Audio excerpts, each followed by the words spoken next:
2023 Mazda CX-50 First Look, Off-Road, Mazda Style. These rugged, made-in-America Mazda crossovers arrive early in 2022. The 2023 Mazda CX-50 crossover is promised to be the template for how the Japanese brand adopts a more adventurous stance with its SUVs. The North American market exclusive model also will be the first Mazda built at the new Mazda Toyota manufacturing plant in Huntsville, Alabama. Designed to be comfortable on road and off, the CX-50 will feature a unique me-drive with an off-road mode that changes dynamically instead of offering multiple specific sub-modes. This is also featured in its Kodo design with the theme of the searcher's partner, meant to allow the owner to explore more and utilize the capabilities built into the CX-50. Shared chassis with the CX-5. The CX-50 utilizes Mazda's small platform chassis, meaning it shares bits with the CX-30 and CX-5 SUVs.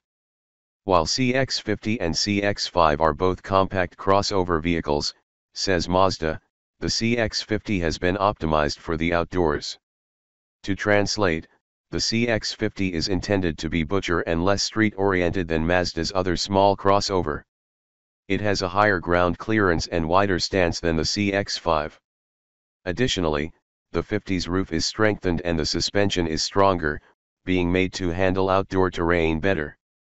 Long and sleek exterior. The CX-50's design is immediately recognizable and clearly channels Mazda's Kodo visual language.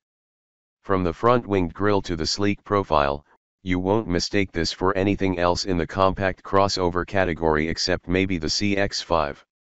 Even so, the first ever CX-50 is about inspiring drivers to find new places, experiences, and challenges that can only be discovered in the outdoors, said Yasutake Tsukida, Senior Director of Mazda Design America. In other words, it's more outdoorsy-looking than the CX-5, with sharper lines, plastic cladding, and broader shoulders that show off its wider stance. Again, signature Mazda details abound, including the rounded headlights and tail lights you'd expect to find on other CX models, but everything's a little more steroidal here. The CX-50 also gets a moody new zircon sand paint option, further playing up the rugged appearance without going all desert tan. Later, this paint color will spread to other Mazda models. Despite the CX-50's more off-road mission, the roof remains low enough to stay within easy reach, making the task of stacking items on the roof rails less of a struggle.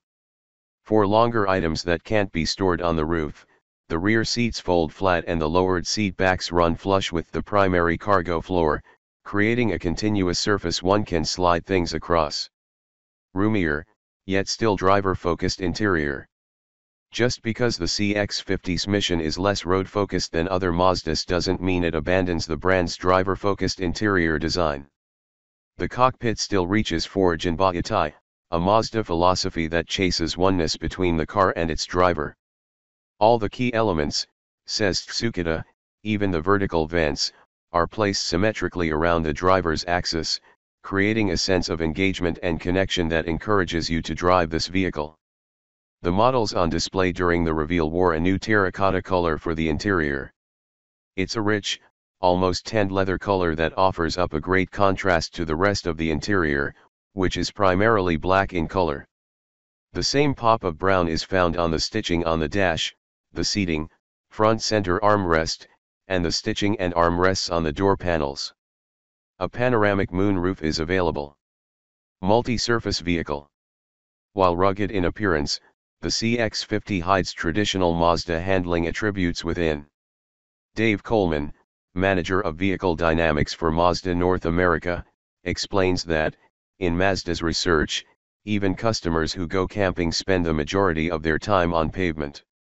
You'll spend a couple hundred miles driving on the freeway, a couple dozen miles on twisty mountain roads, and then 10 or 20 miles maybe on dirt at the very end of a trip to a campsite.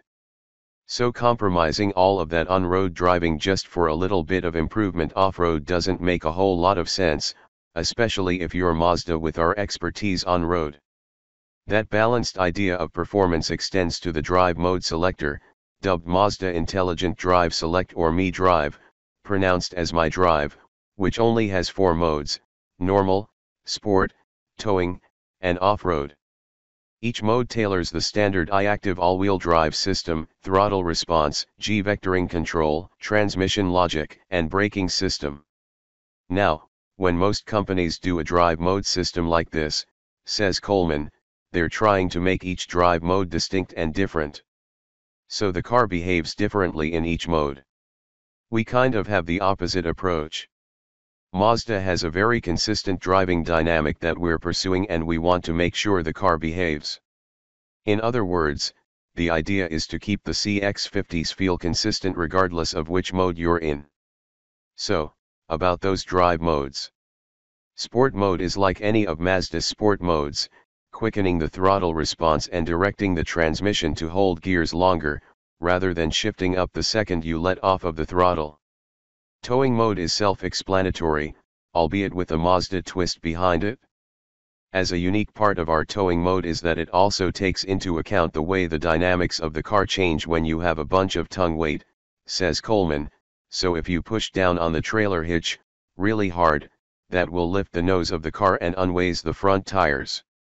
This makes steering response dull and the driver might make larger inputs at the steering wheel. You'll end up with a sort of wagging and snaking condition that just gets made worse as the trailer moves to keep up. So, Coleman says, Mazda turns up the G-vectoring control gain so that when you turn in, it helps load up those front tires enough to get it back to the weight you would normally have on those tires and normal driving. G-vectoring fiddles with engine torque in subtle ways to initiate some weight transfer to the front end of the car, intended for better turn-in response on regular Mazdas. The towing mode also preloads the AWD system just a bit, but not for some rear drive, but because we need the yaw damping that creates to damp out a little bit of the motion that the trailer creates at the back of the car. One quick note, while the towing mode was detailed, the CX-50's towing capacity was not. Mazda stated that this would be announced at a later time closer to its official launch. Only one off-road mode. G-vectoring control is also used in off-road mode. Unlike the off-road modes in some competitors, there is only one catch-all selection. No sand, mud, snow, or any other sub-options are to be found in the CX-50. We found it confusing off-road, said Coleman, where real-world conditions always seem to be some ambiguous combination of surfaces that land somewhere between the settings for choosing from, and we firmly believe the most intelligent system in the vehicles is the driver. If you're off the pavement, off-road mode is the one you want.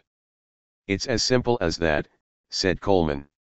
Again, the system is uniquely Mazda and made for driver comfort and control, leveraging G-vectoring control to enhance handling response on loose surfaces and engaging the all-wheel drive system earlier to maintain traction and preempt as much slippage as possible. For tackling hills, the CX-50 senses the angle and raises the idle speed for a smoother transition from idle to torque application, per Coleman, and the torque converter lockup is delayed for smoother power delivery when pointed skyward or traversing larger obstacles. The anti-lock brake system is used to prevent the CX-50 from rolling backward at a standstill. Should the CX-50 lift a tire in the air while billy-goating around, the ABS system will grab the brakes on the tire that is in the air and slipping, so torque is sent to the opposite wheel along with the one diagonal to it. Power and drive. For now, only the turbocharged and non-turbocharged 2.5-liter Skyactiv G engines have been announced as the powertrains for the CX-50. A future hybrid model was mentioned along with other electrified powertrains, however. When asked if this will result in an electric version of the CX-50, Mazda only says that currently, it can confirm this crossover will utilize a traditional hybrid system. For now, any other powertrains and their specifications will be released sometime before the official launch of the off-roading Mazda. Mazda also confirms that the CX-50 will only be sold with the I-active AWD setup, with no front-wheel drive model available. For the sort of buyers Mazda is chasing here, standard AWD is no bad thing. Every CX-50 will utilize a 6-speed automatic gearbox, though there was no word on a low-range gearbox for the I-active system in the CX-50. Unlike in other Mazdas, the AWD system does send a small amount of torque to the rear wheels even when biasing output to the front axle in lighter duty travels, such as on the freeway. Built for North America, in North America. Mazda did confirm that the CX-50 will be the first Mazda vehicle built in the Mazda Toyota Manufacturing, MTM, plant in Huntsville, Alabama. According to Mazda, the facility utilizes the ideas and engineers of both companies to be able to produce around 300,000 vehicles per year, split evenly between the two Japanese brands. This $2.3 billion facility will bring approximately 4,000 new jobs directly to Alabama along with several thousand more through our suppliers, said Jeff Guyton, President and CEO of Mazda's North American operations. This is an incredibly important project from Mazda, and I'd like to take a moment to recognize the staff at Huntsville and across the region for all the hard work they have put into the readiness for this launch. At the moment, an MSRP has not been announced. Mazda, once again, promises that and other details will be revealed at a date closer to the CX-50's arrival in dealerships.